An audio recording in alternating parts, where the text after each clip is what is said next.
साथियों नमस्कार, मैं राम प्रताप सिंह कुशवाहा। हमारे चैनल में आप सबका स्वागत है व अभिनंदन है। आज हम परम श्रद्धेय भारत रत्न प्राप्त माननीय श्री अटल बिहारी जी वाजपेयी जी को याद करते हैं और उनको श्रद्धांजलि अर्पित करते हैं। सबसे पहले तो आप ये एक छोटी सी क्लिप जो पुरानी लोकसभा की यादों को ताज़ा कर रही है उसको आप सुनिए। इसके बाद फिर हम इस क्लिप पर विमोचन करेंगे। उसे आज पूरे देश को सुनना चाहिए। और इस छोटी सी क्लिप से आज वर्तमान समय में जो राजनीति हमारी देश की स्तर विहीन हो रही है, पद दलित हो रही है, कुछ नेताओं के द्वारा राजनीति को और प्रधानमंत्री पद को अपमानित किया जा रहा है और मतलब एक तरह से वोट चोर कोई कह रहा है, कोई राजनीति चोर, कोई डरपोक या अमर्यादित शब्दों से जो हम प्रधानमंत्री जी को, हमारे नेतागण माननीय, हाँ भाई हम तो माननीय कहेंगे, अब वो तो प्रधानमंत्री को चोर कहते हैं, वो अलग बात है, इससे जनता ही निर्णय देती है। और लेकिन पहले इस क्लिप को सुने फिर पर चर्चा होगी। लेकिन अनेक सदस्यों को ये याद नहीं होगा जब भारत पर हमारे पड़ोसी देश का आक्रमण हुआ था, नेहरू जी प्रधानमंत्री थे। 26 जनवरी आ गई, गण दिवस की परेड होनी है। अधिकांश सेना का भाग सीमा पर तैनात था। सुरक्षा के कारण उसको वापस नहीं लाया जा सकता था, लेकिन परेड तो होना चाहिए। जो थोड़ी बहुत सेना उपलब्ध थी, जो पुलिस उपलब्ध थी, उससे परेड की गुंजाइश की गई। फिर पंडित जी को किसी ने सुझाव दिया कि इसके साथ जनता का मार्च भी होना चाहिए। आज जब देश की सीमा संकटापन्न है तो देश की एकजुटता प्रकट होनी चाहिए और उसमें आरएसएस को भाग लेने के लिए बुलाया गया। मुझे याद है इसका विरोध हुआ था कांग्रेस पार्टी की मीटिंग में।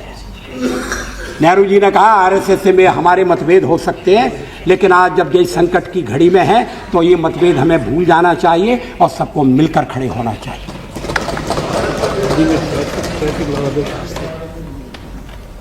फिर देश पर हमला हुआ। श्री लाल बहादुर शास्त्री प्रधानमंत्री थे। दिल्ली में ट्रैफिक का प्रबंध कौन करेगा, इसके लिए पुलिस के सिपाही कम पड़ रहे थे। ये काम फिर हमें सौंपा गया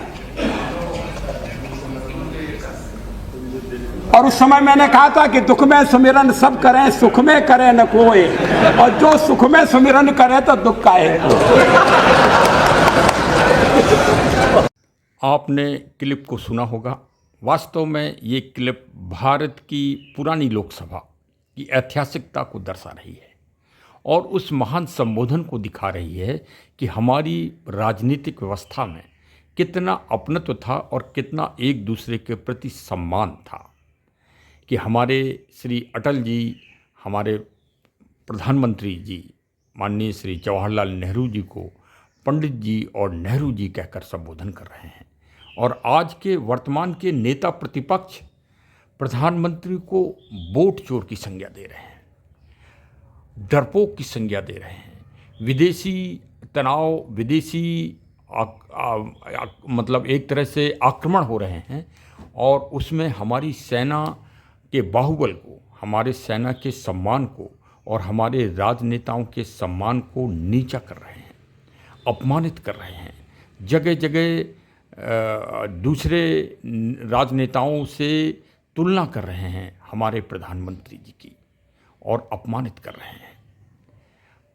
बताइए, तो अगर वो असली वोट बैंक की चोरी की बात करते हैं तो वर्ष 1996 में माननीय अटल जी की 13 दिन की सरकार थी और एक वोट से वो पराजित हुए थे हैं। लेकिन क्या वो वोट चोरी नहीं थी कांग्रेस सरकार की? क्या वो एक सुनियोजित षड्यंत्र नहीं था कांग्रेस का? कभी समीक्षा करिए। हैं, आ बैल मुझे मार वाली कहावत चल रही है, आ बैल मुझे मार। पूर्व कांग्रेस अध्यक्षा जो कि इटली देश की निवासिनी थी, इटली देश में उनकी नागरिकता थी और भारत में, और नागरिकता वहाँ छोड़ी नहीं इटली की, और भारत में भी उनका नागरिक वोट मताधिकार बन गया। कितना गंभीर विषय है। क्या वो वोट चोरी नहीं है? एक वोट का महत्व वो भी है, चाहे पूर्व अध्यक्षा कांग्रेस हो या मिंटो देवी जी हों बिहार की, जिन्होंने ये आरोप लगाया है सांसद श्रीमती प्रियंका वाड्रा जी के ऊपर कि उन्होंने किसकी अनुमति से मेरी फोटो का उपयोग किया अपनी जर्सी में, किसने कहा। और मैं तो 1990 में पैदा हुई और मैंने ही अपना फार्म भरा। अगर उसमें 1900 हो गया तो वो त्रुटि है, एक मानवीय त्रुटि है। ऐसी त्रुटियां हो जाती हैं, इसमें तो कोई वोट चोरी नहीं। इस तरह के बनारस में जो माननीय प्रधानमंत्री जी के विपक्ष में श्री अजय राय जी चुनाव लड़े और वो अपने आप को 24 घंटे के लिए उन्होंने सांसद घोषित कर दिया बनारस का। क्यों? क्योंकि राम कमल दास जी के 52 पुत्र लिस्टेड थे। देखिए किस तरह से देश में षड्यंत्र चल रहा है। सांसद घेर रहे हैं आप। सांसद घेरने में अगर कोई पुलिस बल का उपयोग हो जाए या कोई एक्सीडेंट हो जाए तो आप देश में आग लगवा देंगे, पड़ोसी देश बांग्लादेश की तरह। वहाँ भी तो यही स्क्रिप्ट अपनाया गया सत्ता पलटने का। क्या ये एक सुनियोजित चाल चल रही है विपक्षी लोगों की, देश में अराजकता फैलाने की? वास्तव में इस पे गंभीर मंथन करना चाहिए। देखिए, व्यक्तित्व तो हमेशा अजर अमर होता है। कई आत्माएं इस दुनिया में या इस देश में पास्ट होने के लिए आती हैं, जो भूत हो जाती हैं, जिनको कोई याद नहीं करता। वो कहावत बेकार, वो बेबुनियाद है कि जो कहा जाता है खाली हाथ आए थे खाली हाथ जाना है। ना कोई खाली हाथ आया है और ना कोई खाली हाथ जाता है। देखिए, आज पूज्य अटल जी को हम किस रूप में याद कर रहे हैं। मृत्यु उपरांत श्री मुलायम सिंह जी को भारत का सबसे बड़ा उनको अलंकरण, नागरिक अलंकरण दिया गया।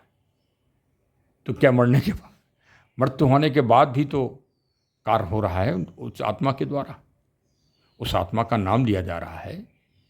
तो अटल जी हमेशा हमेशा के लिए अमर रहेंगे, हमेशा हमेशा के लिए अजर अमर अटल रहेंगे। ऐसा उनका महान व्यक्तित्व था और हम सभी के लिए भविष्य के लिए मोटिवेशन और प्रेरणा देते रहेंगे। वास्तव में उनको हम श्रद्धा सुमन करते हुए बटेश्वर जी भगवान भोलेनाथ को याद करते हैं कि वास्तव में उस भूमि से निकलकर उन्होंने भारत में दीदीप्तमान होकर और अपना पूरे जीवन भारत को महान बनाने में समर्पित किया।